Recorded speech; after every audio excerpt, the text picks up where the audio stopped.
వాక్యం చదువుకుందామండి. ఇర్మియా గ్రంథము 18వ అధ్యాయము 4వ వచనాన్ని నేను చదువుతున్నాను. ఇర్మియా గ్రంథము 18వ అధ్యాయము 4వ వచనం. కుమ్మరి జిగట మంటితో చేయుచున్న కుండ వాని చేతిలో విడిపోగా ఆ జిగటమన్ను మరలా తీసుకొని కుమ్మరి తనకు యుక్తమైనట్టుగా దానితో మరి ఒక కుండ చేసెను. ఆమేన్. ప్రార్థన చేసి,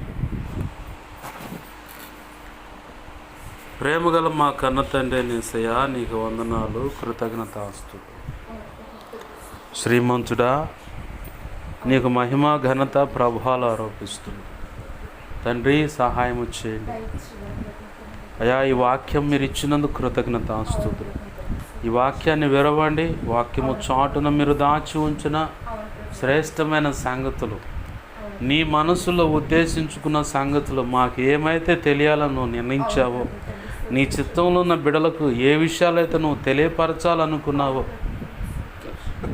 ఆ శ్రేష్టమైన సంగతులన్నీ ఈ వాక్యాన్ని విరిచి బయటకు తెచ్చి మీ పక్షం వహించిన మీ దాంసుని నోట ఉంచి, మీ దాంసుని మీ సిలువ చాటును మరుగుపరిచి, మీ దాంసుడు ముఖాంచులోంచి మీరు కనబడుతూ అయ్యా, మీ దాంసుడు నోటిని మీ బలమైన వాక్కుగా నీ బలమైన నోటి బోరగా మార్చి బలమైన వాక్శక్తినిచ్చి మీ దాసుడు నోటి నుంచి నీ మాటలు ధారాళంగా వెలువడ చేసి నీ ప్రజలను సంతృప్తిపరచమని బతిమలాడుచున్నాను. ప్రభువా, కనికరించని సహాయం చేయండి. మీరే నీ మాటలు వెలువడ చేయండి. దేవా కనికరించండి ప్రభువా. మా అందరితో సూటిగా తేటగా స్పష్టంగా మీరు మాట్లాడండి. మా అందరికి వినగలిగిన చెవును, గ్రహించగా మనస్సును, లోబడు హృదయాన్ని, వాక్యాన్ని కూడా జీవించే కృపను, హృదయ సున్నతిని దిద్దుబాటు మనస్సును నేర్చుకునే శుభగుణ లక్షణమును, నిత్యత్వము చేరు పర్యాంతరం నిత్యం నీ పాల్సిన శిష్యరకము చేస్తూ శిష్యులైన సేవకగణముగా సిద్ధపరచబడి ఘనమైన నీ సేవ చేసి నీ చేత మెప్పు, ఘనత, మహిమ, బహుమతులు అందుకొని నిత్యత్వంలో ప్రవేశించి దేవా, యుగ యుగాలు నిన్ను ఆరాధించి సంతోషించే భాగ్యమును అయా, గొర్రెపిల్ల పెండ్లి విందులో పాలివారై అయా, ఇదిగో తను నిన్ను మహింపరచుకునే భాగ్యమును అయా, క్రొత్త పాట పాడి నిన్ను ఘనపరుచుకునే ధన్యతను కూడా దయచేయమని, అత్యున్నత సింహాసనం మీద వరుడిగా మీరుండగా మీ పక్కన వధువైన సంఘం ఉండగా ఆ వధువులో మేము నువ్వు నిర్ణయించిన స్థానంలో నిలిచి యుగ యుగాలు నిత్య రాజ్య పరిపాలన చేసి నిన్ను మహింపరచుకునే భాగ్యం మాకు కలుగునట్లుగా దేవా, మేము సంపూర్ణ సిద్ధి పొంది నీ కృపలో ఈ భూమి మీద నువ్వు నిర్ణయించిన పని సమర్థవంతంగా చేసి నిన్ను మహింపరచున్నట్లుగా కూడా మీ కృప చేత శ్రేష్టమైన నీ సంగతులు వాక్య రూపేణ మాకు అందించి మమ్మల్ని బలపరచమని, ఆయతపరచమని బతిమలాడుచున్నాం. నీ కృప చేత మా వంతులో మేము నిలిచి, నీ కృప చేత ఈ లోకంలో దేవ వెలుగుగాను, రుచిగాను, క్రీస్తు పరిమళ సువాసనగాను, ఉప్పుగాను ఉండినట్లుగా, నీ పత్రికలుగా ఉండినట్లుగా, బ్రతుకున్నట్లుగా సహాయం చేయ. ఆనాడు ఇదిగో తండ్రి బాప్తీసం ఇచ్చే యోహాను గురించి దేవా, యోహాను సువార్త 5వ అధ్యాయం 35వ వచనం, అతడు మండుచు ఉన్న దీపమై ఉండెను, మండుచు ప్రకాశించుచున్న దీపమై ఉండెను అన్నట్లుగా మేము కూడా ఉండినట్లు సహాయము చేయమని, అటు కృప పొంది నీ కృపలో వర్ధిల్లునట్లుగా మాకు బోధించి మనం బలపరిచి సహాయం చేయమని. దేవా, నీ పక్షం వహించిన నేను బలహీనుడను. ఎంత బలహీనో నీకు బాగా తెలుసు ప్రభా. నా సమస్త విధేయతలు, అతిక్రమ దోషాలు, పాప దోషాలు, ఆజ్ఞాతిక్రమలు క్షమించి నీ సిలువ రక్తం కడిగి పవిత్రపరిచి అయ్యా, నీ శుద్ధ జలం నాపై కుమ్మరించి నీ ఆనంద తైలాభిషేకం నాపై ఇంకను గొప్పగా ఉంచి ప్రభా, పరిశుద్ధాత్మజ్ఞను నన్ను పుటమైన శుద్ధ సువర్ణంగా మార్చి నీ పరలోక శుద్ధ సువర్ణ తైలం నా నెత్తిమి ఇంకను గొప్పగా ఉంచి దేవా, ఇర్మియా 1వ అధ్యాయం 9, 10, 18, 19 నీ కృప నాకు దయచేయి అయ్యా. హెస్కేల్ 2వ అధ్యాయం 1, 2 వచనం ప్రకారం నీ కృప మాకు దయచేయి అయ్యా. అపోస్తల కార్యం 10వ అధ్యాయం 1వ వచనం 7, 8, 9 వచనం ప్రకారం 20 వచనం ప్రకారం నీ కృప నాకు దయచేయి అయ్యా. అపోస్తల కార్యం 4వ అధ్యాయం 27 నుంచి 37 వచనం నీ కృప నాకు దయచేయి ప్రభు. యెషయా 51, 16 ప్రకారం నీ కృప నాకు దయచేయి అయ్యా. నీవే చూడండి, నడిపించండి అయ్యా. ఉపదేశాన్ని అడ్డగించాలని చూస్తున్నా, ధారాళమైన నీ నడిపింపు అడ్డగించాలని చూస్తున్నా దుష్టుని వాటి దూతలు, చీకటి, అంధకార శక్తులు అవి చిల్లంగి, బాలమని, చాదపు, క్షుద్ర పూజ, ఎంత ప్రమాదకర మంత్రప్రయోగం, విగ్రహ సంబంధమైన వాటిని ప్రభువుని యేసునామమున బంధిస్తున్నాను. నిత్య నరకాగ్నికి ఇప్పుడే ఎసిరి కొడుతున్నాను ప్రభు. నా చుట్టూరు, మా చుట్టూరు నీవే దేవా, ఇదిగో తండ్రి ప్రార్థనలోకి ఎవిస్తున్న బిడ్డల చుట్టూరు మేమున్న గృహాలు, కాలనీ, పట్టణ, రాష్ట్రం, దేశం చుట్టూరు నీ సిలువ రక్తపు కంచె, రక్షణ ప్రాకం, అగ్ని ప్రాకం చుట్టూ కంచెగా నీ చేతిలో మనం దాచిపెట్టు. నీ దేవదూతను అగ్నివాడు రథము సమూహాన్ని చుట్టూ కావలి నీకు అనుదృష్టి ముఖాన్ని తేజమని వెలుగు సన్నిధి కాంతి మాపై ప్రకాశించు. సర్వోన్నతిని శక్తి నన్ను మమ్మల్ని కమ్మిలాగా ఆశీర్వదించు. నీవే చూడండి, మాకు బోధించి మనం బలపరచమని ఉపదేశాన్ని నన్ను మమ్మల్ని నీకు అప్పచెప్పుకుంటూ జకరియా గ్రంథం 2:5 నీవే అగ్ని ప్రాకారమే ఉండు. యెషయా 57:16 ప్రకారం నీ చేతిని దాచిపెట్టు. సమస్త విషయాలు కృప అనుగ్రహించమని మా దగ్గర నుంచి నీ మహిమ తేజ ప్రభు నువ్వు కోరుకున్నాడు వేస్తున్నావు నలుదికులో ప్రభులిల్లు వెళ్ళును గాక. గొప్ప కార్యాలు జరిగించమని నువ్వు చూడు నడిపిన సహాయం చేయి, మాకు బోధించమని నీ వాక్యాన్ని బట్టి కృతజ్ఞతాస్తుతులు చెల్లిస్తూ యేసు నామములో ప్రార్థన సమస్తం పొందుకో. నీ కృపాహస్తాలకు నన్ను మమ్మల్ని ఉపదేశాన్ని అప్పచెప్పుకున్నాము మా తండ్రి. Amen amen amen. ప్రభునందు సమకూడిన మీ అందరికీ ప్రభు యేసుక్రీస్తు వారి పేరిట నా హృదయపూర్వకమైన వందనాలు. ప్రభునందు ప్రియమైన దేవుని బిడ్డలారా గమనించండి, మనం చదువుకున్న లేఖన భాగంలో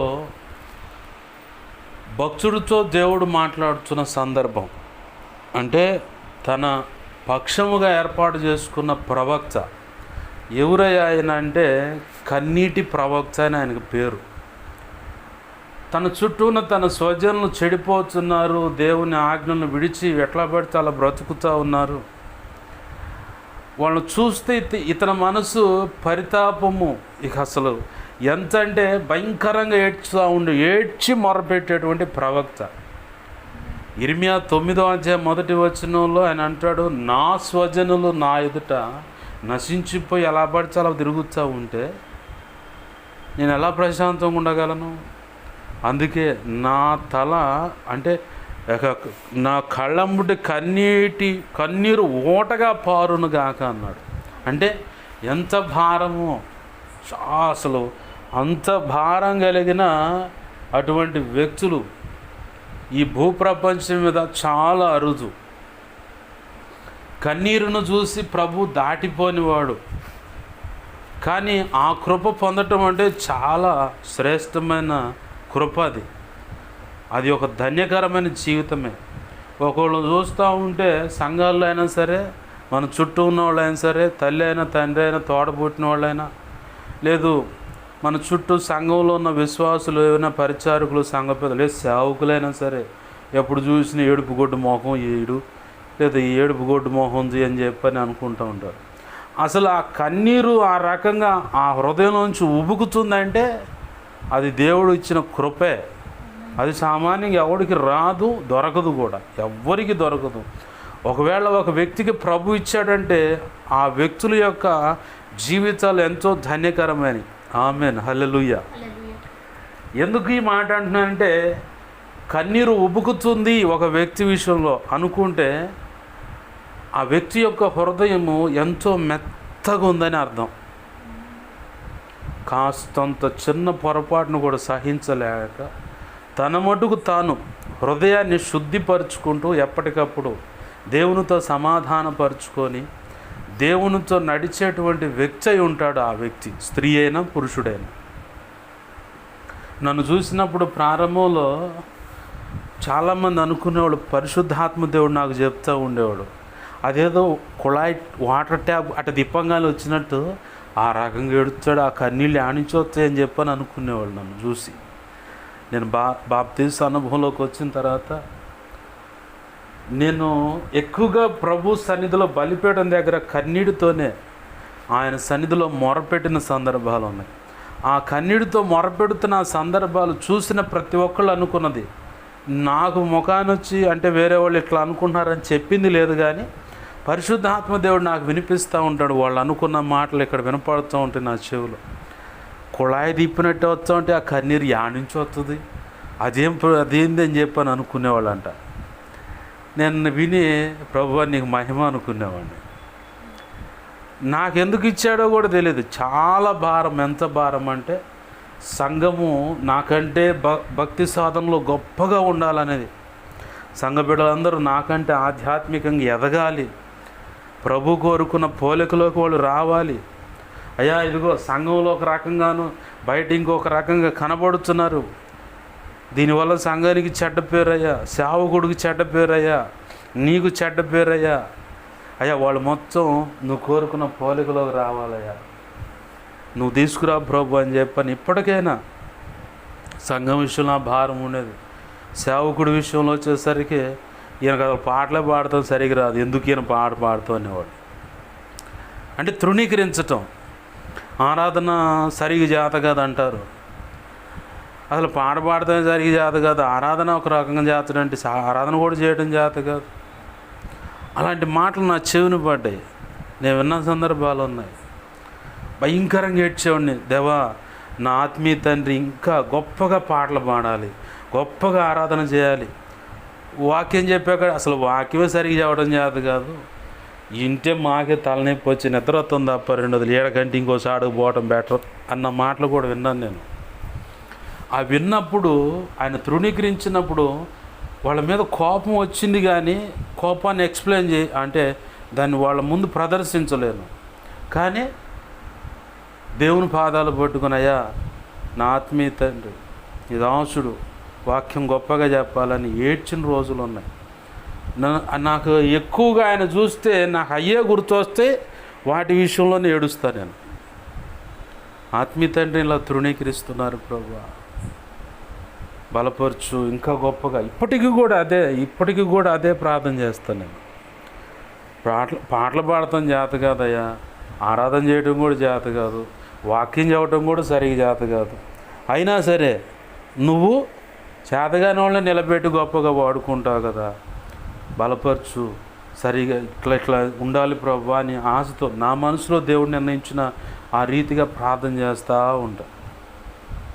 ఆ సంఘం విషయంలో కానీ, పరిశుద్ధుల విషయంలో కానీ, సత్యాశక్తి విషయంలో కానీ కన్నీరు వస్తూ ఉంటుంది. సంఘంలో సేవకులు, ఆయా సంఘాల్లో సేవకులు ఎలా పడితే అలా ఉంటాన్ని బట్టి, లేదంటే దైవజనులు దేవుని బోధన తప్పుదారి పట్టిస్తున్న దాన్ని బట్టి కానీ, లేదు యూట్యూబ్లో వెళ్తే విమర్శిస్తూ ఉంటారు, గొప్ప గొప్ప దైవజనులు విమర్శిస్తూ ఉంటారు. వాళ్ళు చేసేదే తప్పు బోధ, కానీ సత్యబోధ చేసే వాళ్ళు విమర్శించి మేమే సర్వసత్యం చెబుతున్నాం, వాళ్ళు దుర్బోధకులని నిర్ణయించే విషయంలో కానీ ఏడ్చేవాడిని, భయంకరంగా ఏడ్చేవాడిని. టీబీ జాషువా గారి ద్వారా అద్భుతాలు జరుగుతూ ఉంటే అవి ఒకరోజు చూసి ఇట్లానే కూర్చుంది ప్రశాంతంగా. పక్కన చేతిలో పిల్లగాడో పిల్ల ఉంది, పక్కన వాళ్ళకి ఇచ్చిరా అన్నాడు. నాకు ఆ భాష అర్థం కాలేదు, కానీ సైగ చేసి అవటం అర్థమైంది. ఆమె అట్నే పక్కన వాళ్ళకి ఇచ్చి వచ్చింది. ఏం పేరు, ఏ ఊరు, ఎక్కడి నుంచి వచ్చి ఏందని అడిగిన అన్నీ బాగానే చెప్పింది. In the name of Jesus touch అండి, అంతే. ఇక లోపల ఉన్న దెయ్యం బయటకు వచ్చింది. ఏ TB Joshua don't disturb me అంటుంది. ఓ అమ్మో, ఇప్పుడు దాకా ప్రశాంతంగానే కూర్చుంది మందిరంలోనే, దేవుని సన్నిధిలో అంత ప్రశాంతంగా దెయ్యం కూర్చుంటుందా అని అప్పుడు అర్థమై ఆయన విడుదల కలుగు చేస్తూ ఉంటే చూసి ఛాయ్కి పోయా. 10:30 ఆ టైం అప్పుడు సెంటర్కి. అప్పుడు ఇప్పుడు అలవాట్లేదు, కానీ అప్పుడు పోయేవాడిని. ప్రార్థన అయిపోగానే పోయేవాడిని. ఆడకు పోగానే టీ తాగితే అవి చూసేవాడిని. కళ్ళ నిండా నీళ్ళు తీసుకున్నా. అవ్వా, ఇంతకంటే గొప్ప కార్యాలు మా దేశంలో నువ్వు కోరుకున్న వ్యక్తి ఎవరో ఆ వ్యక్తిని బలపరిచి జరిగించాయా. ఇంతకంటే గొప్ప కార్యాలు జరిగింది. ఆయన ఈ దేశానికి రావడానికి లేదు, మన దేశం వాళ్ళు రానియరు. మరి అదొక దరిద్రం మన దేశానికి, చేయగలిగేది లేదు. అయితే కాలక్రమంలో మొన్న ఈ మధ్యకాలంలోనే ఆయన ప్రభు సన్నిధికి వెళ్ళిపోయాడు. భలే బాధపడ్డా. గొప్ప గొప్ప దైవజనులు, పాల్ యాంగిచో గారు కానీ గొప్ప గొప్ప దైవజనులు కరోనా తర్వాత ఆ టైంలో ప్రభు సన్నిధికి వెళ్ళిపోయారు. నాకు చాలా ఇష్టమైన దైవజనులు వీళ్ళిద్దరు వెళ్ళిపోయారు. నేను అనుకున్నప్పుడు ప్రభు అప్పుడు మాట్లాడుతాను, వాళ్ళని తీసుకున్నాను బాధపడుతున్నావు కదా, వాళ్ళే బారుకు చేస్తే మిగతా వాళ్ళు నేను ఎంచుకున్న వాళ్ళు వాళ్ళ ద్వారా నేను చేయించుకోవాలనుకున్న పని చేయకూడదా అన్నాడు. అదేంది ప్రభా, చేయకుండా ఎట్ట చేయాలి కదా, మరి వాళ్ళు ఉంటే అది జరగదు కదా. సరే వాళ్ళని అడుగుతున్నావు కదా, వాళ్ళ ద్వారా జరిగిన పని బాగుంది, వాళ్ళని వాడుకోవడం, మరి నిన్నెందుకు ఎంచుకున్నా నేను అన్నాడు. అదేంది ప్రభా, మరి నీ ద్వారా కూడా కొన్ని జరిగించడానికే కదా నిన్ను కూడా ఎంచుకుంది, మరి వాళ్ళు అంటావేంది, వాళ్ళు పోయారు, నా సన్నిధిగా వచ్చారు, ఇప్పుడు నీ ద్వారా కూడా కొన్ని జరిగించాలనుకుంటున్నాను, నన్ను అందుకు సిద్ధపరచు ప్రభువా అని చెప్పని ప్రార్థన చేయి.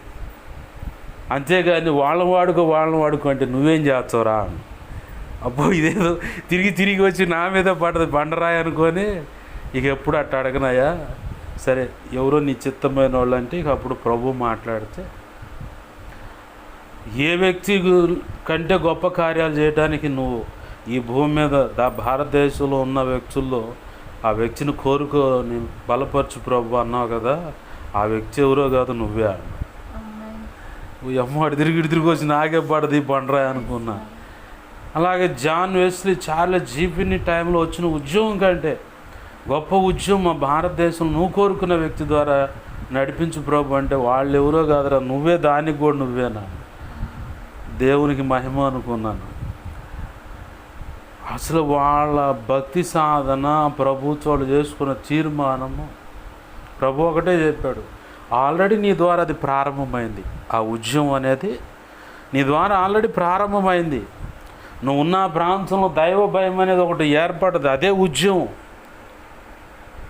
ఎక్కడైతే నువ్వు ఉన్నావో అక్కడ నీ చుట్టుపక్కల ఉన్నవాళ్ళు, ఈ వ్యక్తి ప్రార్థన చేస్తే ఆకాశం స్పందిస్తుంది, ఈ వ్యక్తి ప్రార్థన చేస్తే సముద్రం స్పందిస్తుంది, ఈ వ్యక్తి ప్రార్థన చేస్తే ఏ ప్రార్థన చేసినా అది ఖచ్చితంగా జరుగుతుంది అన్నది ఆ ప్రాంతంలో నేను ఉన్న ఆ కాలనీ మొత్తానికి తెలుసు. కాలనీ మొత్తానికే భయం. అది ప్రభు కృపను బట్టి ఏర్పడింది. ఆమేన్, హల్లెలూయా. మొన్న ఈ మధ్య ఎమ్మెల్యే గారి దగ్గరికి పోతే ఆ పక్కన కాలనీలో వాళ్ళు చూసిన వాళ్ళు ఎవరో చెప్తా ఉన్నారు ఎమ్మెల్యే గారికి, అతను ఎందుకు వచ్చాడు ఇక్కడికి అని. ప్రార్థన చేయడానికి వచ్చి నాకు వినపడుతున్న స్వరం అది పరిశుద్ధాత్మ దేవుని ద్వారా వినపడుతుంది, ప్రార్థన చేయడానికని వచ్చాడు. నువ్వేం చెప్పావు అని. ప్రార్థన లేదు, ఏం లేదు, ప్రభు దయ వద్దు, ప్రజలు ఉన్నారు, ప్రజల దయ ఉంది, నాకు సాల్లే, ఏమనుకోగాని పాస్టర్ గారు వెళ్ళండి అని చెప్పాను. ఇటు చూచి చెక్కలోలాగా ఉన్నావు, సామాన్యంగా రాడు, వచ్చినోడిని ఆశీర్వదిస్తే ప్రార్థన చేస్తానంటే ఎంత బాగా బయటకు పంపించు. మా కాలనీ మొత్తానికి ఆ దైవజనుడు అంటే భయం. ఇక ఏ దైవజనుడికి భయపడరు మా కాలనీలో వాళ్ళు, ఆ ఒక్కడికే భయపడతారు. అసలు సామాన్యంగా రాడు, ఎవరి కాడికి కూడా రాడు, ప్రభు చెబితే వచ్చాను అంటాడు ఆ అబ్బాయి. అటువంటి దైవజనుడు నీటికి వచ్చే నీకు ప్రార్థన చేద్దాని వస్తే ఎంత బాగా అని పక్కకు పంపించావు అని చెప్పని ఇలా వాళ్ళు సంభాషించుకుంటా ఉన్నారు. దగ్గర బాగా సన్నిహితంగా ఉన్నవాళ్ళు అట్టుకుంటా సంభాషించుకుంటా ఉంటే ప్రభు చెప్తున్నాడు వాళ్ళు ఇట్లా అనుకుంటున్నారని. నాకు అప్పుడు అంతకుముందే ప్రభు చెప్పిన మాట నాకు గుర్తొచ్చింది. చార్లెస్ జీఫిని, జాన్ వెస్లీ టైంలో వచ్చిన ఉద్యమం నీ ద్వారా ఆల్రెడీ ప్రారంభమైందని ఆ మాట చెప్పగానే ఇక వీళ్ళు అనుకుంటున్న దాన్ని బట్టి అది ఆల్రెడీ ప్రారంభమైందన్న సంగతి కొద్దో గొప్ప అర్థమవుతుంది. ఎప్పుడైతే ఆ సంభాషణ నేను విన్నానో దేవుని సన్నిధిలో ఉన్నప్పుడు, అప్పుడు పూర్తి క్లారిఫికేషన్ చేసుకుని ఇది దేవుడు చేస్తున్నాడు ఖచ్చితంగా. ఈ యావత్తు జరగటానికైనా ఈ కారణం ఏంటంటే భారంతో కూడిన కన్నీరు. ఆ కన్నీరు ఎందుకు బుగుతుందో నాకు ఇప్పటికీ తెలియదు, కానీ ఒక్కొక్కరిని దేవుడు ప్రత్యేకంగా ఎంచుకుంటాడు. కన్నీరు కన్నీరు కన్నీరు రమ్మన్న ఒకళ్ళకి రాదు, ఎట్నే చూస్తూ ఉంటారు. మా అక్క ఉంది, నా కన్నీరు రమ్మన్న రాదన్న నాకు అంటది. కొన్ని విషయాలు వస్తుందన్నా, కొన్ని విషయాలు నా విషయంలో అడుగుదాన్న కన్నీరు రాదన్న నాకు. సరే ఏం చేస్తాంలేమ్మో ప్రభు చిత్తంలేము అంటే ఈ సొల్యూషన్ ఏమేం చెప్పలేము మనం దానికి. ఒకవేళ వాళ్ళ పరిస్థితులను బట్టి హృదయం కఠినమైందంటామా? కాదు. ప్రభు యొక్క ఆ జీలు, ఆ ఓట అనేది, ఆ కన్నీరు యొక్క ఓట కన్నీటికి అందేలాగా చేయటము అది ప్రభు చిత్తం. అయితే ప్రభు తన కృపచేత అది నాకు కొంచెం ఇచ్చాడు అనుకుంటా. అందుకే అందరూ అనుకుంటారు ఆ కన్నీరు వాటర్ ట్యాప్ తిప్పినట్టు వచ్చేది ఏందో అర్థం కాదని చెప్పని అనుకున్నాను. ఇప్పటికీ ఉంది సంఘంలో ఆ పేరు. ప్రభు ఇచ్చిన కృప ఆయనకే మహిమ కలుగును కాదు. ఆమేన్, హల్లెలూయా. అయితే ఇక్కడ భక్తుడు ప్రవక్త ఇర్మియా గురించి చెప్పబడుతున్న బైబిల్లో ఆయన గురించి చెప్పబడుతున్న విషయం ఏంటంటే కన్నీటి ప్రవక్త ఆయన. తన చుట్టూ ఉన్న జనులు నశించిపోతూ ఉన్నారు. దేవుని యొక్క ధర్మశాస్త్రాన్ని విడిచిపెట్టి ఎలా పడితే అలా బ్రతుకుతున్న జనులను చూసి భయంకరంగా ఏడుస్తూ ఉంటే ఆయన ఒక రోజు ఉండి కొన్ని విషయాలు తన ద్వారా ఇజ్రాయెల్ ప్రజలకు చెప్పిస్తూ ఉన్నాడు. విన్నట్టుంటున్నారు కానీ పెడచెవిని పెట్టి వాళ్ళు ఇష్టం వచ్చినట్టు బ్రతకటం మొదలు పెడుతూ ఉన్నారు. ఈ సంగతులన్నీ చూసి కూడా ఇర్మియా ఏం వదిలిపెడతలా, ప్రభువును కదిలిస్తూ ఉన్నాడు. మనం కూడా అదే పని చేయాలి. మన చుట్టూ ఉన్న పరిస్థితులను బట్టి చుట్టూ ఉన్న ప్రజలు ఎట్టబడితేట్టు ఉన్నా కానీ వదిలిపెట్టకుండా మన వంతుగా ఇక్కడ ఒకటి నేర్చుకోవాలి, విమర్శించకూడదు, ఏంది ఇలా ఉండవని అడగకూడదు, వాళ్ళు ఇలా ఉన్నారని ఇంకొకళ్ళు చెవిని పడకూడదు. ఇంకొకళ్ళు చెవిని పడుతుంది ఆ సంగతి అంటే ఆ వ్యక్తి అది గోప్యంగా అంటే రహస్యంగా ఉంచి ప్రభు సన్నిధిలో మాత్రమే చెప్పగలిగే వ్యక్తి అయి ఉంటే అది స్త్రీ అయినా పురుషుడైనా వాళ్ళకి చెప్పుకోవచ్చు. అలా కాకుండా ఇంక ఇతరులకు ఎవరికైనా అరాకొర భక్తి సాధన చేసేవాడికి పొరపాటుని చెప్పినా వాడు లోకస్తుడి కంటే దుర్మార్గంగా అంటే స్త్రీ అయినా పురుషుడైనా లోకస్తుల కంటే ఇంకా భయంకరంగా ప్రచారం చేస్తారు. అవి నేను చూశాను. అయితే ఇక్కడ మనము ఆ సంగతులను విమర్శించకుండా పక్కవాళ్ళు చెప్పకుండా ప్రభు సన్నిధిలో పెడితే ఖచ్చితంగా ప్రభు యొక్క కార్యం మనం చూడగలం. ఆమేన్, హల్లెలూయా. ఈ భక్తుడు ఏం చేస్తున్నాడంటే తీసుకువెళ్ళి దాని సంగతులు ఆ ఇజ్రాయెల్ ప్రజల యొక్క తంతంతా చూస్తూ ఉన్నాడు. వాళ్ళ వ్యవహారం అంతా, వాళ్ళు నడుస్తున్న విధానం అంతా చూసి తీసుకువెళ్ళి దేవుని పాదసన్నిధిలో పెడుతూ ఉన్నాడు. అయితే ఎన్నో సందర్భాలు ఎన్నో రకాలుగా ఇర్మియాతో దేవుడు వాదిస్తూ ఉన్నాడు, చెప్తా ఉన్నాడు. అయినా కానీ ఇర్మియా కన్విన్స్ కావట్లా, ఇర్మియా దానికి సమ్మతించట్లా. ప్రభు చెబుతున్న సమాధానం బాగానే ఉంది, ప్రభు చెప్పిన సంగతులు బాగానే ఉన్నాయి, అవి తీసుకొని పోయి జనానికి చెప్పమంటే చెబుతూ ఉన్నాడు, రాజుకు చెప్పమంటే చెబుతూ ఉన్నాడు, అధికారులకు చెప్పమంటే చెబుతూ ఉన్నాడు, అన్ని పరిస్థితులు బాగానే ఉన్నాయి. కానీ దేవుడు ఏ విషయమైతే ఇర్మియాతో చెబుతున్నాడో ఈ ప్రజల విషయంలో నా ఉద్దేశం ఇలా ఉంది, ఈ ప్రజలు ఇలా తిరిగితే నేను ఇలా అనుకుంటున్నాను, ఈ సంగతులు చెబుతుంటే ఇర్మియా మాత్రం దానికి ససేమిరా కన్వర్స్ కావట్లా, ఒప్పుకోవట్లేదు దాన్ని. అంటే తన మనసు ఏకాడికి ఏంటంటే తన దేవుని సన్నిధిలో ఏ విషయాలు అయితే ప్రార్థన చేశాడో ఆ విషయంలో ప్రభు స్పందించాలని బతిమలాడుతూ ఉన్నాడు, ఉన్నాడు. అంటే భక్తిలో కూడా ఒక రకమైన మూఢత్వం లాంటిది ఇది. అంటే దేవుణ్ణే మనం పట్టుకొని తిప్పుతున్నట్టు అనమాట. ఒక్కొచ్చప్పుడు దేవుడు ఏం చేస్తాడంటే మౌనం దాలుస్తాడు. నాతో చాలాసార్లు కొంతమంది విషయాలు ప్రేయర్ చేసినప్పుడు వాళ్ళ కోసం ప్రార్థన చేయమాకండి. ఇర్మియాతో కూడా అదే మాట చెబుతాడు. ఇర్మియా గ్రంథం మొత్తాన్ని తిరగేస్తే 3 సార్లు చెబుతాడు ఇర్మియాతో, వాళ్ళ కోసం నువ్వు ప్రార్థన చేయమాకు, చేసినా నేను వినను అంటాడు. అదేంది ప్రభు అంటే అంతే. సరే మనం ప్రార్థన చేసినా ఆయన వినని అంటున్నాడు కాబట్టి వాళ్ళ విషయంలో ఎటువంటి జోక్యం చేసుకోవడం అంటే ఖచ్చితంగా జోక్యం చేసుకుంటాడు. నువ్వేం చేస్తావంటే ప్రభు కంటే ముందుగా నువ్వు వెళ్ళిపోయి అన్ని విషయాలు నువ్వే అంతా సరి చేసుకొని వస్తున్నట్టుగా వెళ్ళిపోవచ్చావు. ప్రభు తన కాల నిర్ణయం అనేది ఒకటి ఉంటుంది. అంటే ఆయన నిర్ణయించుకున్న ఒక కాలం ఉంటుంది. ఆ కాలంలో ఏది ఎలా సెట్ అవ్వాలో ఆయన సెట్ చేసుకుని ఉంటాడు. అయితే మనం ఏం చేస్తామంటే భక్తి ఆసక్తితో మనకు తెలియకుండానే ప్రభువుకి అడ్డంగా వెళ్ళిపోయి ప్రభువా ఇట్రా అని చెప్పని పసిపిల్లగాడు కనుక మనకంటే ముందు పరిగెత్తి వెళ్ళిపోయి కొట్టుకాడికి పోయి అమ్మా రా ఇట్రా అంటూ ఉంటాడు. పసిపిల్లగాడిని గమనిస్తే పిల్లగాడు కానీ చూస్తే మనకంటే ముందు పరిగెత్తారు. యాడికి పోతున్నా అంటే బజారుకి అనగానే వాడికి దారి మధ్యలో అమ్మనుకున్న ఉద్దేశం లేదా నాన్ననుకున్న ఉద్దేశమే వేరే చోటకి వాడి కంటి ముందు 2-3 బళ్ళు కనపడతాయి. ఈ బండి కాడికి అనుకుంటా పరిగెత్తుకుంటా పోయి నిలబడి రామ అని ఏకేస్తాం. కూతురైనా కొడుకైనా సరే, తల్లితో అయినా తండ్రితో అయినా సరే రానా అని చెప్పని వీళ్ళు అనుకున్న ఉద్దేశమే ఇంకో చాటగా అయితే వాళ్ళ కళ్ళ ముందుగా 2-3 బళ్ళు కనపడుతూ ఉంటాయి లేదా 2-3 కొట్లు కనపడుతూ ఉంటాయి. వాటిలో దగ్గరకు ఉన్న దానికి ఆడకపోయి రా అని చెప్పని ఏకేస్తాం. ఇప్పుడు యేసయ్యతో అప్పుడప్పుడు యేసయ్య నువ్వు మౌనంగా ఉండు, నువ్వు ప్రార్థన చేసినా నేను వినను అన్న దానికి కారణం ఏంటంటే ఆయన అనుకున్న ప్రణాళిక సమయానికి ఆ వ్యక్తి ఎలా వాళ్ళు మన జీవితాలైనా ఏదైనా ఒకటి జరగాలనుకున్నప్పుడు మనం ఎంత ప్రార్థన చేస్తున్నా మౌనంగానే ఉంటాడు. ఒక్కో సమయంలో చెప్తాడు నువ్వు ప్రార్థన చేయమాక ఆపి అంటాడు. నాతో ఎన్నోసార్లు చెప్పుడు కొంతమంది విషయాలు అయితే,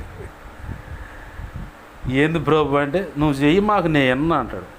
వాళ్ళ సంగతి నేను చూసుకుంటాలే కానీ నువ్వు చేయి మాకు ఎన్నాను. ఇక నువ్వు విన్నప్పుడు నేను చేసి ఉపయోగం ఉంది. ఆ భక్తుడు ఇరిమియా కూడా నువ్వు అదే మాట చెప్పావు, ఇక నేను కూడా చేయాలయ్యా మెలకుండా ఉంటా అని చెప్పని మెలకుండా ఉన్నాను. నువ్వు ప్రార్థన చేయకపోతే ప్రభు ఏదన్నా ఆపే అన్నాడు కదా, ఆపే అన్నప్పుడు వాళ్ళ విషయంలో ఏదన్నా ఇంకొక రకమైన ఏదన్నా కీడు జరుగుద్దేమో, సైతాన్ గడు వచ్చి ఎమ్మన్నా కొట్టుకొని వెళ్ళిపోతాడేమో, ఇలాంటి గలిబిలు మనలో మొదలవుతాయి. ఆపే అన్నవాడు వాళ్ళ సంగతి చూడ్డా, వాళ్ళని ఎలా నడిపించాలో తెలియదా? ఖచ్చితంగా తెలుసు. ఇర్మియాతో 3 సార్లు చెప్పిండు. అయినా మళ్ళీ ఆయన ఎత్తుక్కుంటే ఇర్మియా కాడికి వచ్చి, ఇర్మియా వాళ్ళతో చెప్పు మళ్ళీ అని చెప్పి ఆయనతో చెబుతాడు. అసలు దేవునితో భక్తునికి సంబంధము లేదా తన ప్రజల విషయం దేవుడు ఎంతగా బచంలాడే విషయం ఇర్మియా గ్రంథం చదివితే ఈజీగా, అసలు ఒక తల్లి పిల్ల లేదా ఒక తండ్రి పిల్లగాడి విషయంలో ఎంత పసితనంలో ఉన్నప్పుడు, ఏదో మాట వినని కొడుకు విషయంలో తండ్రి తల్లి కానీ, పసితనంలో ఉన్నప్పుడు తండ్రిని బతిమలాడే పిల్లల విషయంగా ఎట్లా ఉంటుందో సేమ్ అలానే భక్తి సాధనలో దొరకనుండైనా దారి తప్పిపోయేవాడినైనా ఆ సంగతులు అక్కడ చూసుకుంటూ ఉంటే సేమ్ ఇలా అయ్యే కనపడుతూ ఉంటాయి.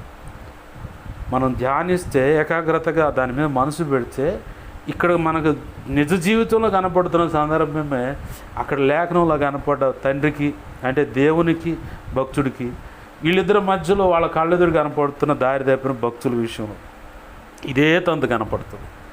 కావాలంటే ధ్యానించి చూడండి. నాకైతే ప్రభు కృపను బట్టి అది ఎప్పుడూ అర్థమయ్యేలా చేశాడు. ఇదంతా ఏడబోయేటి వచ్చినా కానీ ఏడకే వచ్చుద్ది మొత్తం. ఈ సెక్షన్ అక్కడ కనపడుతుంది, ఆ సెక్షన్ ఏడ కనపడుతుంది, ఎట్లా నువ్వే చేసుకో ప్రభు అనుకునేవాడు నేను. వీళ్ళు దారి తప్పిపోతున్న సంగతులు భక్తుడికి చెప్పాడుగా, అయినా కన్విన్స్ కాకపోతుంటే ఇర్మియాని పట్టుకొచ్చి కొమ్మరు వానిపో ఇంటికాడికి బా. ఎందుకు ప్రభు అని, పద నేను చెప్పాగా నువ్వు పలానా చోటికి బా అని. మనతో కూడా చాలా సంగతులు ఏదన్నా నేర్పటానికి ఆ స్థలానికి లేదా ఆ వ్యక్తి దగ్గరికి ఆ ఇంటి దగ్గరికి లేదు పలాంది కొనుక్కోమంటాడు. అది తినుబండారమని ఏదైనా సరే పలానా చోటు పోయి పలాంది కొనుక్కుంటాడు. నన్ను ఎన్నిసార్లు తిప్పుంటాడో ప్రభు అదేదో ఏడు చెప్పండి, నేను వెళ్ళమని చెప్పాక నీకు ఏడు చెప్పే మాట చెప్పనా, అక్కడికి పోయి పలాంది కొనుక్కోండి. సరే ప్రభు అని అక్కడికి వెళ్తా, ఖచ్చితంగా వెళ్ళననే ఆగను, వెళ్ళను అనే మనసును నాలో ప్రారంభమైతే ఇక ఆ మనసులో నెమ్మది ఉండదు, సమాధానం ఉండదు. ఇక ఎట్లుంటుంది అంటే గందరగోళంగా ఉంటుంది. ఈ గోళ ఒక్కొక్కప్పుడు అక్కడి దాకా వెళ్ళిపోమంటాడు.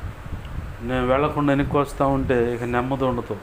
వెనక్కిపోయింది దాకా రాత్రి వేళ గురిజవోలు ప్రాంతంలో కోటాలు జరుగుతూ ఉంటే సాయంత్రం వేళ అక్కడ కోటానికి ప్రభు ప్రేరేపించాడు. ఎందుకంటే గతంలో కూడా నేను పరిశుద్ధాత్మ పండుగలని 3 రోజులు కోటాలు పెడితే ఆ దైవజనుడు కారు వేసుకొని మరీ వచ్చాడు. కానీ ఆ రోజు చేతిలో రూపాయి పెడదామన్నా కానీ ఏమీ లేవు. చివరి కోటానికి వచ్చాడు. పరిశుద్ధాత్మ దేవుడు నన్ను ప్రేరేపిస్తూ ఉన్నాడు, వెళ్ళు మొదటి కోటానికి అని. సరే ప్రభా, నీ చిత్తమైతే వాతావరణం అనుకూలపరచు, నాకు దారి ఖర్చులు కూడా డబ్బులు ఇవ్వను. సరే అని చెప్పాను. అన్నీ ప్రారంభంలో అటు పోతూ ఉంటే వర్షం పడుతుంది. ఏందయ్యా పోవటం నీ చిత్తం కాదా అని ఏం మాట్లాడుతున్నా. సరే కొద్దిగా ఆగిపోవాలంటే కొద్దిగా ఆగి, ఈ లోపల ఛాయ్ తాగి వచ్చి రాగానే వాన ఆగిపోయింది. ముందుగా కొంతమందికి ఫోన్ చేశాడు, అని వాన ఉందండి, అసలు వానే లేదా. ఇక బా అని చెప్పని బయలుదేరి దారిలో పెద్ద మనిషిని ఎక్కించుకొని పోయి కూటమి అయిపోయింది. ఇంకా బయలుదేరుతున్న పాస్టర్ గారు ప్రార్థన చేయండి అని ప్రార్థన చేసింది. బండి ఎక్కగానే అంతకు ముందే చదువుతున్నా, ఆయన ప్రార్థన చేయకముందే బలిపీఠం దగ్గర పోయి ప్రార్థన చేయండి. నేను పక్కన పెట్టేసి పాస్టర్ గారు మీరు ప్రార్థన చేయండి, అది ఇది ఒకటే ఇదిలే అని చెప్పని ప్రార్థన చేపిస్తాను. ప్రార్థన చేస్తూ ఉంటే ఆ ప్రార్థనలో ప్రభు మళ్ళీ మాట్లాడుతూ ఉన్నాడు. దేవుణ్ణి స్తుతించుడి, ఎల్లప్పుడూ దేవుణ్ణి స్తుతించుడి, దేవుణ్ణి స్తుతించుడి, ఎల్లప్పుడూ దేవుణ్ణి స్తుతించుడి. దైవజనుడు ప్రార్థన చేస్తానే ఉన్నాడు, దేవుడు నాతో మాట్లాడు. నేను మోకరించి ప్రార్థన చేయమంటే ఆయన చేత ప్రార్థన చేసుకునేది అంటే అంతవరకు వెళ్ళిపోదాం అనుకున్నావా? అట్టేం కుదరదు అంటాను. అంత మొత్తం ఇది ఆయన ఆడ ఉండి ప్రార్థన చేయమన్నది, ఈడ దైవజనుడు ప్రార్థన చేస్తుంది, మొత్తం ఒకటే అనుకుంటున్నాను నేను. ఆయన ప్రార్థన చేసి అయిపోయింది. అయ్యా సరే మరి ఉంటాము, ప్రభు చిత్తం వచ్చే రోజు కానీ మిగతా రోజుల్లో కూడా కలవండి అని చెప్పాను. సరే చూస్తానయ్యా ప్రభు చిత్తం అని చెప్పి అనుకొని బయలుదేరి బండి ఎక్కా. దిగిపోయి బలిపీఠం దగ్గర మోకరిచ్చాడు. చుట్టూ చూసుకున్నా, మళ్ళీ అనగానే అట్లా చాలాసార్లు నాకు మా ఊరు నాగవరం వెళ్ళినప్పుడు కూడా ఊరు బయట పొలంకి వెళ్ళే దారి దాకా వచ్చా. వెనక్కిపోయి బలిపీఠం దగ్గర మోకరించి ప్రార్థన చేసిరా. నరసరావుపేట పోయినా సరే నువ్వు మళ్ళీ బండి వేసుకొని రావాలా, ఆయిల్ ఖర్చులు లెక్కేసుకో. ఏడు నుంచి వెనక్కి పోతావా, నరసరావుపేట పోయి వెనక్కి వస్తావాను. ఎందుకు ప్రభు వెనక్కే పోతాను. ఆ నుంచి కిలోమీటర్ వెనక్కిపోయి ప్రార్థన చేశా.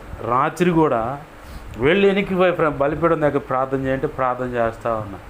ఏమేం చేయాలో నువ్వే చేయించాయని చెప్పని ప్రార్థన చేసి అయిపోయిన తర్వాత ఇక బయలుదేరి వెళ్ళిపోవాలి. సరే ప్రభు అని చెప్పని ఇక బయలుదేరవచ్చు. మన జీవితాల్లో పరిశుద్ధాత్మ దేవుడు ఎప్పుడూ మాట్లాడుతూనే ఉంటాడు.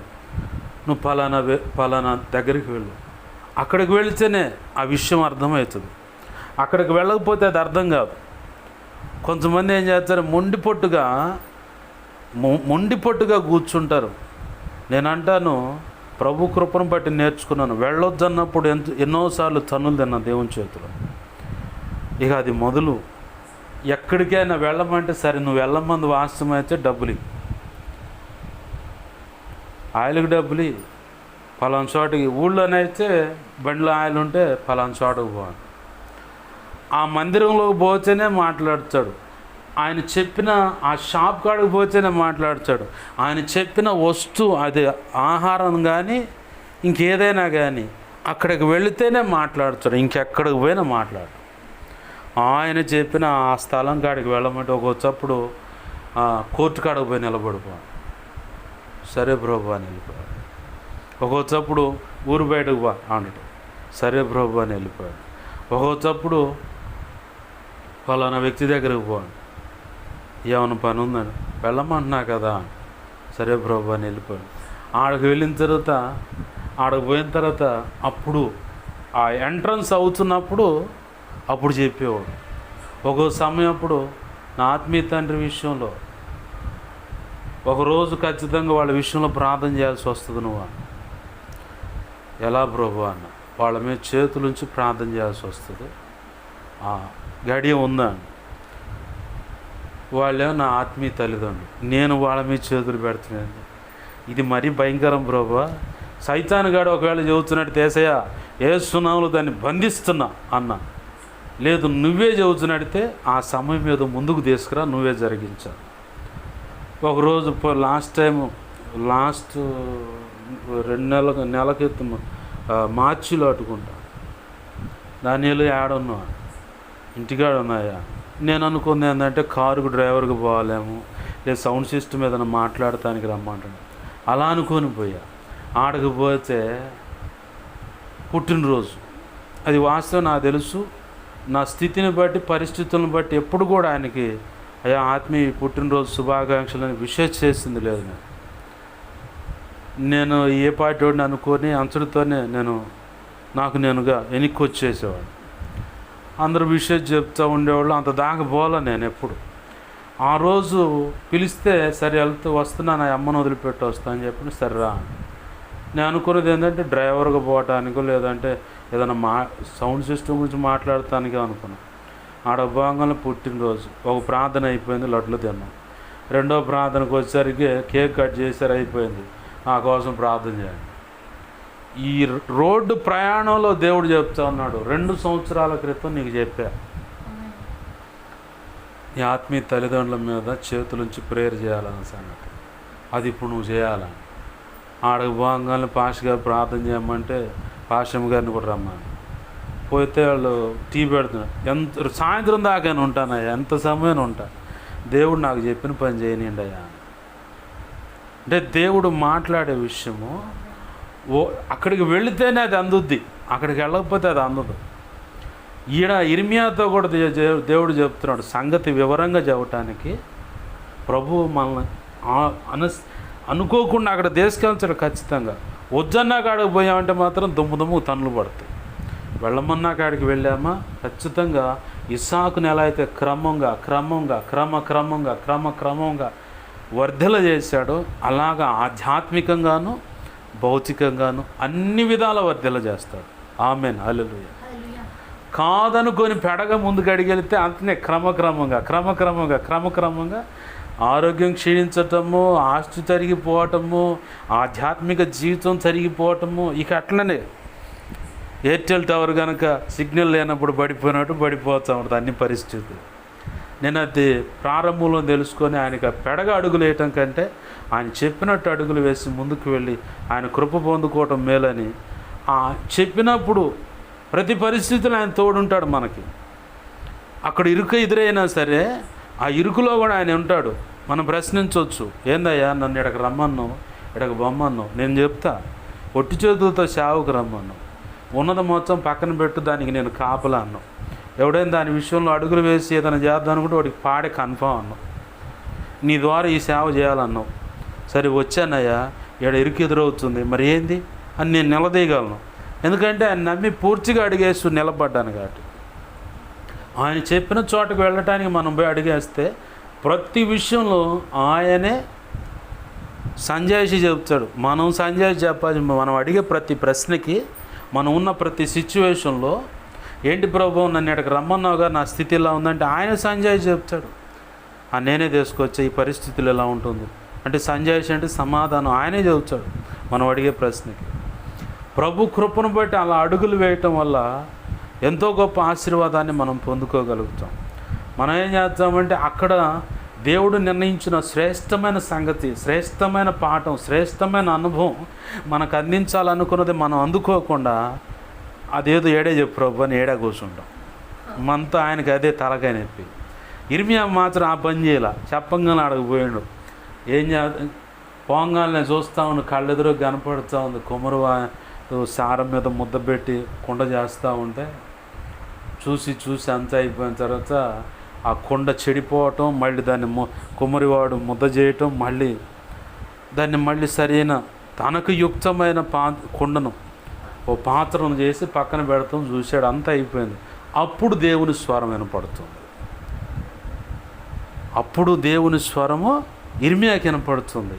అయితే ఇక్కడ కుమ్మరవాని చేతిలో ఉన్న ఆ విషయాన్ని మనం నేర్చుకోవాల్సిన విషయం ఏంటంటే మన జీవితాల్లో ఏదైనా కానీ ఒకటి తేడా పడుతుంది అనుకున్న బిడల విషయం కావచ్చు, లేదంటే ఒకవేళ భర్త ఉంటే భర్త విషయంలో కావచ్చు, భార్య విషయంలో కావచ్చు, సేవ విషయంలో కావచ్చు, సంఘ బిడల విషయంలో కావచ్చు, వ్యాపారం విషయంలో కావచ్చు, ఉద్యోగం విషయంలో కావచ్చు, చదువు విషయంలో కావచ్చు, లేదంటే ఇంకా చేతుల కష్టార్జితం కావచ్చు, ఆరోగ్య విషయంలో కావచ్చు, గర్భఫలం విషయంలో కావచ్చు, లేదంటే ప్రాణాంతకమైన వ్యాధి విషయంలో అయినా కావచ్చు.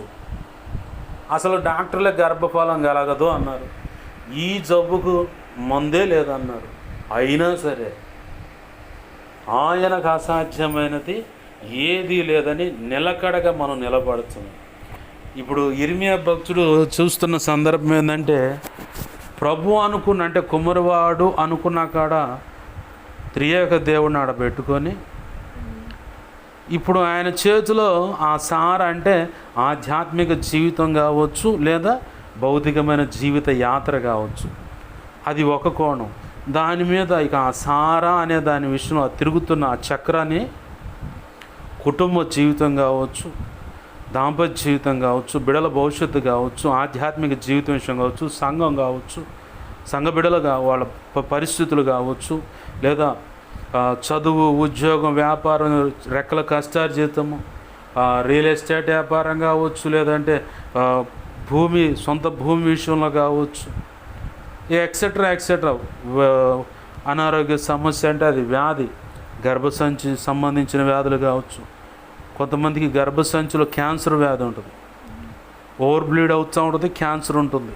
ఆ ఓవర్ బ్లీడ్ అవుతున్న దాంట్లోనే ఆ ఇంజెక్షన్ వల్ల కొంతమందికి హెచ్ఐవి వస్తుంది, కొంతమందికి ఎయిడ్స్ వస్తుంది, ఇంజెక్షన్ వల్ల ఇన్ఫెక్షన్ వస్తుంది.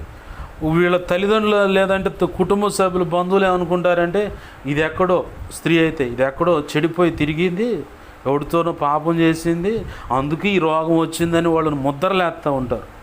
పురుషుడి విషయంలో కూడా అతను పొరపాటు చేయకపోయినా ఒకవేళ ఈ వ్యాధి వచ్చి ఉంటే, ఇలాంటి వ్యాధులు వచ్చి ఉంటే, అంటే ఎయిడ్స్ కానీ హెచ్ఐవి కానీ వస్తే అతను ఏ స్త్రీతో కలవలేదు, అయినా కానీ అతను ఈ వ్యాధి ఉందంటే ఒక కారణం తల్లిదండ్రులలో నుంచి వచ్చిన రక్తాన్ని బట్టి అన్న వాళ్ళకన్నా ఉండాలా.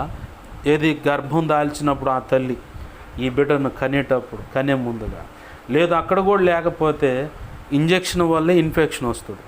రెండవది ఎక్కడ వస్తుంది అంటే తెలియకుండా ఒక రక్తాన్ని ఎక్కించినప్పుడు అక్కడ ఆ సమయంలో కూడా వస్తుంది.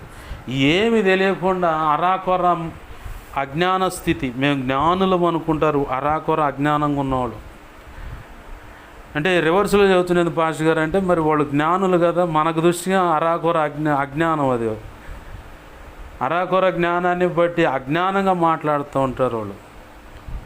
మనసుకు లోతైన గాయాలు కలుగు చేస్తాడు. అసలుకే రోగం వచ్చి నయంగాక బిడ్డలు రేపొద్దున పెళ్లి చేసుకునేవాడు ఎన్ని ప్రశ్నలు వేస్తాడో అని చెప్పని ఒక రకంగా ఒక పక్కన తన మునకలై తల్లకిందులు అవుతూ ఉంటే వీళ్ళు మాత్రం మంచి మంచి రాళ్ళు తీసుకుని ఇసిరేస్తూ ఉంటారు. అసలు అట్లాంటి వాడిని చూస్తే నాకు వస్తుంది కోపం. అసలు ఆ బిడ్డను ఎప్పుడు అర్థం చేసుకుంటారు మీరు? ఇప్పుడు పొరపాటే జరిగినా పొరపాటు జరగకపోయినా ఆ వ్యాధితో ఎంత మానసికంగా వాళ్ళు దిగాలతో మనోవేదన పడిపోయి ఏంటి నా భవిష్యత్తు అని చెప్పని, పెళ్ళి అయి ఉంటేనేమో ఎవరికి సమాధానం చెప్పాలని, పెళ్ళి కాకపోతే నన్ను పెళ్లి చేసుకోబోయేవాడు వస్తారా, సరే పెళ్లి సంబంధాలు చూస్తే ఉన్నదన్నట్టు ఒకళ్ళు చెప్పేస్తారు, అయ్యా నా పరిస్థితి ఇది, నా జీవితంలో ఇలా జరిగింది, ఈ పరిస్థితిని బట్టి నాకు ఈ వ్యాధి వచ్చింది, మరి నీకు ఇష్టమేనా అంటారు. అది తెలిసిన వాళ్ళు ఏం చేస్తారంటే సభకు నమస్కారాన్ని వెళ్ళిపోతారు. సరే ప్రభు చిత్తంలో ప్రభు సంకల్పంలో నిర్ణయమైన కొన్ని సంబంధాలకు ఇట్లాంటి సందర్భాలు ఉంటాయి. ఆ సందర్భాల్లో ప్రభు నిర్ణయించినటువంటి ఆ వ్యక్తితో ఈ వ్యక్తి అయ్యా నా పరిస్థితి ఇదేం చెబితే అతగాడు ఒప్పుకుంటాడో లేదో, ఆమె ఒప్పుకుంటుందో లేదో అని ఈ తర్జన భర్జనలో ఉంటారు. అసలు ఇదొక దిగులుతో ఉన్న రోగం కంటే ఇదొక దిగులు ఎక్కువైంది. ఆ దిగులుతో భయంకరమైన వేదన పడుతూ ఉంటారు. ఇప్పుడు దేవుని సంకల్పంలో నిర్ణయమైనది ఎందుకు అనుమతించాడు అన్న సంగతి ఆ వ్యక్తి ఆత్మీయుడై ఉంటే, ఆత్మీయురాలై ఉంటే ఖచ్చితంగా ఆ సందర్భాన్ని అర్థం చేసుకొని ప్రభు కృపను బట్టే వారు జతపరచబడతారు. ప్రభు కృపను బట్టే జతపరచబడతారు. అది ప్రభు తన సంకల్పం చొప్పున నెరవేరుస్తాడు. ఆమెన్, హల్లెలూయా. ఎందుకు నెరవేరుస్తాడంటే ఈ వ్యక్తి ఎక్కడో దేవుడు చెప్పిన మాట వినకపోతే ఇలాంటి రోగాలు చేయగలిగేది ఏం లేదు. నేను చాలామందికి చెప్తూ ఉంటాను, నీవు ఒకవేళ దేవుని సంకల్పంలో ఉన్నట్లయితే దేవుని మాటకు లోబడిపో. స్త్రీ అయినా పురుషుడైనా దేవుని మాటకు లోబడిపో. అప్పుడు ఏ కంపెనీ రోగాలు రావు, ఏ కంపెనీ సమస్యలు కూడా రావు. కంపెనీ సమస్యలు ఎందుకంటే ఎంత ముచ్చుకున్నాయి పోవు, వీళ్ళని సరిచేయడానికి ప్రభు అనుకున్న దారిలోకి తీసుకొచ్చుకోవడానికి ఎంత ముచ్చుకున్నాయి పోవు. ఈ కంపెనీ సమస్యలు రావు, కంపెనీ రోగాలు రావు. దేవుని మాట ఎప్పుడైతే లోబడతామో అప్పుడు ప్రభు తన ఉచిత కృప చొప్పున ఒకవేళ వ్యాధి ఉన్నా సరే ఆ వ్యాధి యొక్క ప్రభావం నీ మీద లేకుండా తన చిత్తానుసారంగా, ఇప్పుడు మనం ఒకటి ఆలోచించాలి, నా దేహంలో ఈ వ్యాధి ఉందని ఎవరైనా బాధపడుతున్నా అనుమతించింది ఎవరు? దేవుడే కదా. మరి ఆయన తీసేయలేడా? డాక్టర్లు చేతులు ఎత్తేసి ఉండొచ్చు, వాళ్ళ మెడిసిన్ లేదంటే సైన్స్ ప్రకారము ఇక లేదు అవకాశం అని చేతులు ఎత్తేసి ఉండొచ్చు. అసలు దాన్ని అనుమతించిన వాడికి తీసేసే అధికారం లేదా? ఖచ్చితంగా ఉంది కదా. మరి ఉందని ఎందుకన్నామో మనం? ఒక్కొక్కరు చూస్తే భలే తమాషా అనిపిస్తుంది. మా మమ్మీ అని హవీలా మమ్మీ అని ఒక ఉంది, గర్భాశయ క్యాన్సర్. ఆ మమ్మీ దగ్గరకు పోతే బాబాయ్ వాళ్ళిద్దరు, బాజీ బాబాయ్ అని ఇద్దరు కూర్చుంటారు. వాళ్ళు చెప్తూ ఉంటారు, అయ్యా రాత్రి ఓవర్ బ్లీడ్ అయింది, గడ్డలుగా బ్లడ్ పడితే నేనే ఎత్తి పడేసాను అబ్బాయి అన్న. సందర్భం వచ్చింది కానీ ఇంతవరకు ఎవరికి చెప్పాలో ఇప్పుడు చెప్తా ఉన్నాను. ఎత్తేసాను అబ్బాయి అన్న. సరేలే ప్రార్థన. ఆమెకి ఒక్క నిలకడగా ఒక్కసారిగా ఉండదు. అయ్యా ఆడకపోతే స్వస్థపరుస్తాను, అయ్యా ఇక్కడికి అని చెప్పని గందరగోళంగా తిరిగి తిరిగి తిరిగి తిరిగి ఒకరోజు ఒకసారికి వచ్చి ఫిజియోథెరపీ కరెంటు పెడతారని. ఓమ్మో కరెంటు పెడతారని. అసలు ఈ వాళ్ళెందుకు మమ్మీ, దేవుడు స్వస్థపరచు. అవునే దేవుడు స్వస్థ, మరి ఇంకెందుకు మమ్మీ అంటాను నేను, మమ్మీ అంటాను నేను. పిల్లలు లేరు కానీ వాళ్ళు ఇనుకోణ నుంచి చచ్చిపోదాని ఇక్కడికి వచ్చారు. అయితే దావీదు పాష గారి దగ్గరకు వాళ్ళని పరిచయం చేయటం, సువార్త చేయటం. వాళ్ళిద్దరూ ముందు భారీగా ఆమె రక్షణ, తర్వాత ఆయన రక్షణ పొంది భయంకరమైన తాగుబోతు. బాగా బిర్రుగా పిడికలు బిగించి ఒక్కటే గుద్దిండు దేవుడు. అమెరికాలలో పడ్డావు. ఎవరు కొట్టారని చూసి ఎవరు లేరు. అటు 2 సార్లు తనలు తింటే కానీ అప్పుడు మంపు వదిలింది ఆయన. దేవుడి చేతులు 2 సార్లు దెబ్బలు తిండు. బిర్రుగా తాగింది కాదు, తాగి ఇక్కడ పెట్టుకొని వచ్చాడు ఒక సీసా మొత్తం వదిలి అట్లా రక్షించుకోండి ఆయన. ఒక్కొక్కళ్ళు ఏం చేస్తారంటే ఇట్నే ఉంటుంది వ్యవహారం మొత్తం. అది ఆరోగ్య సమస్య విషయమనే కాదు, ఏదైనా ప్రభు తన చిత్తంలో నిర్ణయించింది. ఇక్కడ కుమ్మరివాని పొలం దగ్గర మన ఇంటికాడ చూడాల్సిన విషయం ఏంటంటే,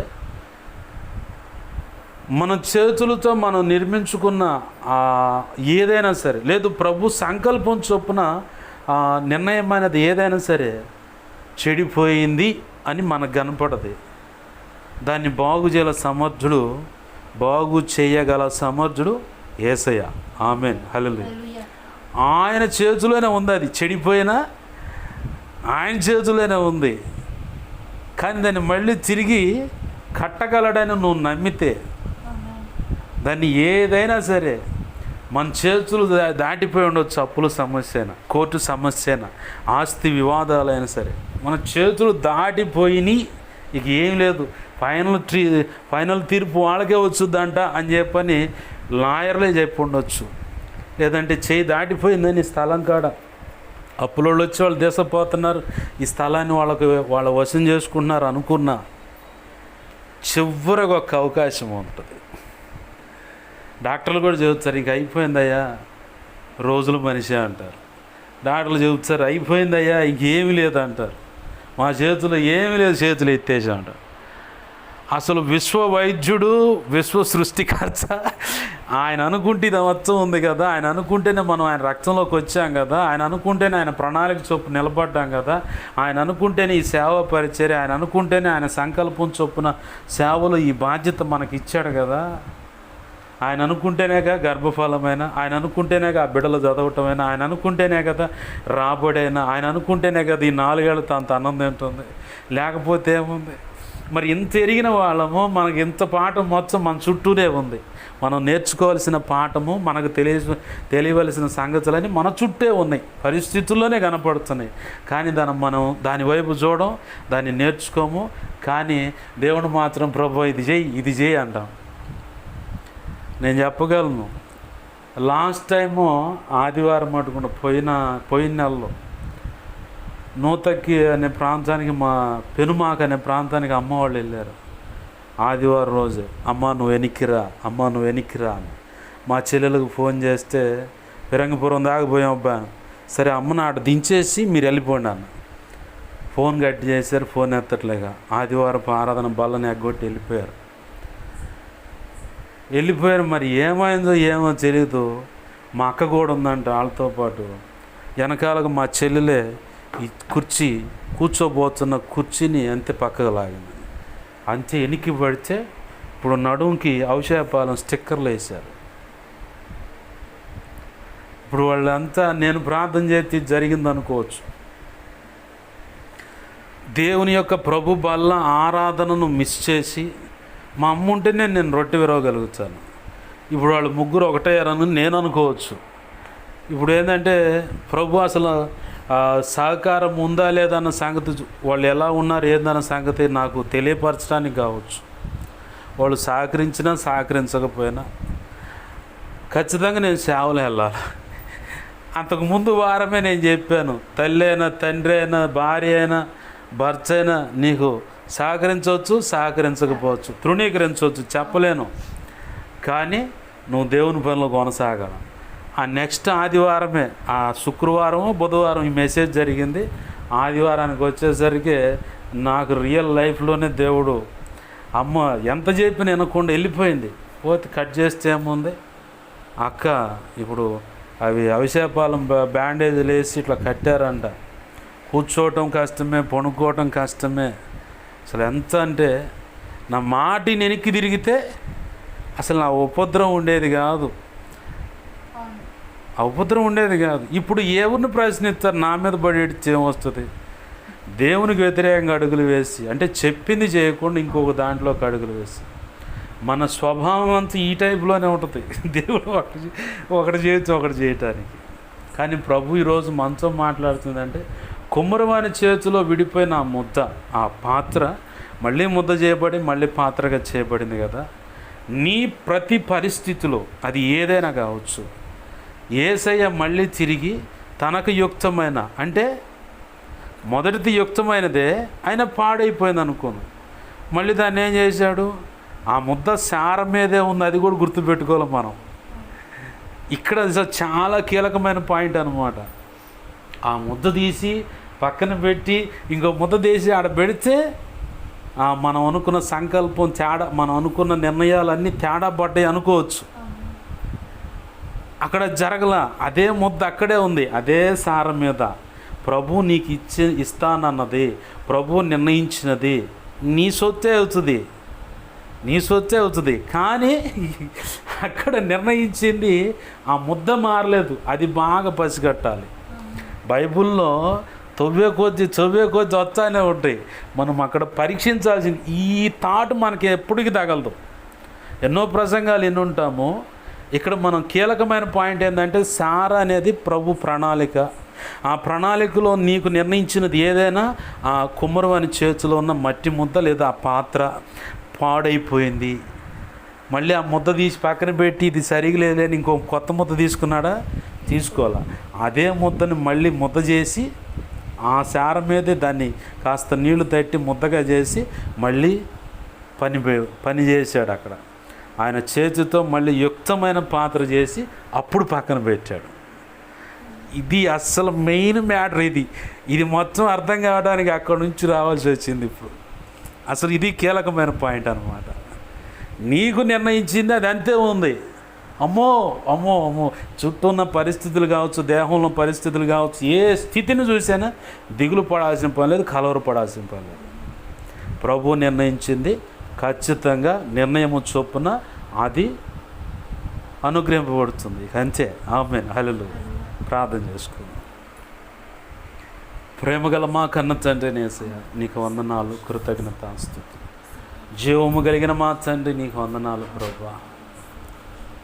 శ్రేష్టమైన విలువైన సంగతులు ప్రభువా, ఇదిగో తండ్రి మా అందరికీ తెలియపరిచిన కృతజ్ఞతాస్తుతి. నీ వాక్యాన్ని హెచ్చించుకుంటున్నాం ప్రభువా. నీవు ఇచ్చినటువంటి ప్రతి మాట, నీ రక్తమును వాటి మీద ఉంచి మా హృదయాల్లో పదిలపరచు. అనేక పర్యాలు ధ్యానించి నెమరు వేసి నీ కృప పొందుకున్నట్లు సహాయం చేయి. మీరు ఈరోజు సెలవిస్తున్నారు ప్రభువా. ఇదిగో సారపై ఉన్న మట్టి ముద్ద అది పక్కకు తీసేయబడలేదయ్యా, ఆ సార మీదే ఉంది.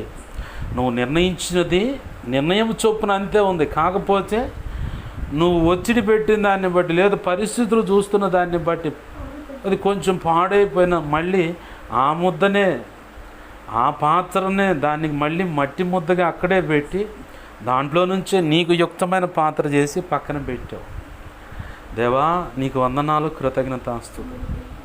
విలువైన సంగతులు ప్రత్యేకమైన కోణంలో నాతో మాతో అందరితో మీరు ముచ్చటించినందుకు కృతజ్ఞతాస్తుతులు. ఈ మాటలు వ్యర్థమైపోకుండా మా హృదయంలో పదిలపరిచి నీ చిత్తంలో ఉన్న ప్రతి బిడ్డకు కూడా అందజేసి ప్రతి ఒక్కరు విని నీ కృప పొంది నీ గొప్ప కార్యములు జరిగించినట్లుగా, నీ గొప్ప సంకల్పం వారి పట్ల నెరవేర్చబడి మా పట్ల నెరవేర్చబడి నువ్వు మాత్రం మహిమ పొందినట్లుగా సహాయము చేయమని, కలలో నిద్రలో దర్శన స్వప్నాల్లో చూపించబడి సమస్త చీకటి శోనటి ప్రభు యేసు నామములో నీ మహాపునరుద్ధాన శక్తి ద్వారా బంధిస్తున్నావు, లయపరుస్తున్నావు. బంధించి లయపరిచిన కృతజ్ఞతాస్తుతులయ్యా. నాకు మాకు మా మీద ఇంకెవరికైనా కళ నిద్ర దర్శనం స్వప్నాలు చూపించబడ్డ సమస్త మంచి కళ మంచి దర్శనం మంచి స్వప్నం నిద్రలో చూసి సమస్త మంచి ఏసునామములో త్వరపెట్ట జరిగేలా చేసి నెరవేర్చుతుంది నీ పునరుద్ధాన శక్తి ద్వారా. ఏసునామం త్వరపెట్ట జరిగేలా చేసి నెరవేర్చు, నువ్వు మాత్రం మహిమ పొందమని బతిమాలి. ప్రభువా కనికరించి కార్యము జరిగించమని సమకూడిన ఇదిగో తండ్రి నీ బిడ్డల కుటుంబాల జీవితాలు నీ గొప్ప కార్యాలు జరిగించు ప్రభువా. నువ్వు అనుకున్న నెరవేర్చు, నువ్వు మాత్రమే మహిమ పొందమని. నీ కుమార్తె విషయంలో నీ ప్రణాళిక నీ సంకల్పం, వారి కడుపును పుట్టిన బిడ్డల విషయంలో నీ సంకల్పం నీ ప్రణాళిక నెరవేర్చు, నువ్వు మాత్రం మహిమ పొందమని. ఈ సెలవైతే అనేక పర్యాలకు ఇక్కడ మేము సమకూడి నేను మహింపరచుటకు కూడా సహాయం చేయి. సంఘ అవసరతలు ఎన్నో నీ కృప చేత తీర్చున్నాయా. అన్ని విషయాలు కృప అనుగ్రహించమని, స్థలం విషయంలో అయా ఇదిగో తండ్రి క్యాలెండర్ విషయంలో, అలాగనే దేవా సంగీత పరిచయ విషయంలో అన్ని విషయాల్లో మీరు కృప అనుగ్రహించి సహాయం చేసి నువ్వు మాత్రమే మహిమ పొందమని మా ప్రియుడును మా రక్షకుడైన యేసయ్య నామంలోనే ప్రార్థించి సమస్తం పొందుకు. 2 తిమోతి 1:12 ప్రకారం ఆ ఘడి వరకు కాపాడగల సమర్థుడు అని రుడిగా నమ్మచ్చు. దేవా లేఖనం ప్రకారం నీ కృపాహస్తాలకు నన్ను మమ్మలను ఈ ప్రార్థనలు ఏకీపిస్తున్న ప్రతి ఒక్కరిని సమస్తం అప్పచెప్పుకుంటూ యేసునామములో ప్రార్థించి సమస్తం పొందుకుని నేను మహింపరచుకుంటున్నాం మా తండ్రి. ఆమేన్. ఇప్పుడు మన తండ్రి అయిన దేవుని ప్రేమయు ఆయన ప్రియకుమారుడైన యేసుక్రీస్తు వారి కృపయు పరిశుద్ధాత్మ దేవుని అన్యోన్య సహాయ సహవాసము సమకూడిన ఈ ప్రార్థనలు ఏకీపిస్తున్న అలాగనే సార్వత్రిక సంఘంలో సకల పరిశుద్ధులకు నిత్యత్వము చేరు పర్యాంతం స్థాకాలము చూడే ఉండి ప్రభు నిర్ణయించిన ఆశీర్వాదము ప్రభు తన కృపచేత అనుగ్రహించి అది పొందుకోవడం ద్వారా ఆయన పొందుకొని ఆయన మహింపరిచే గొప్ప భాగ్యం మనందరికీ కలుగు చేయనుగాక. ఆమేన్. యేసు రక్తమునకేంచి ప్రవేశు రక్తమునకేంచి ప్రవేశనామం సంపూర్ణమైన విజయం కలుగునుగాక. ఆమేన్. అపవాది వాడి దూతలు చీకటి అంధకార శక్తులు అవెంత ప్రమాదకర మంత్రప్రయోగం వాటన్నిటికీ అనంతనాశనం సర్వనాశనం నిత్యనాశనం కలుగునుగాక. యేసు రక్తమునకే జయము జయము జయము. ఆమేన్.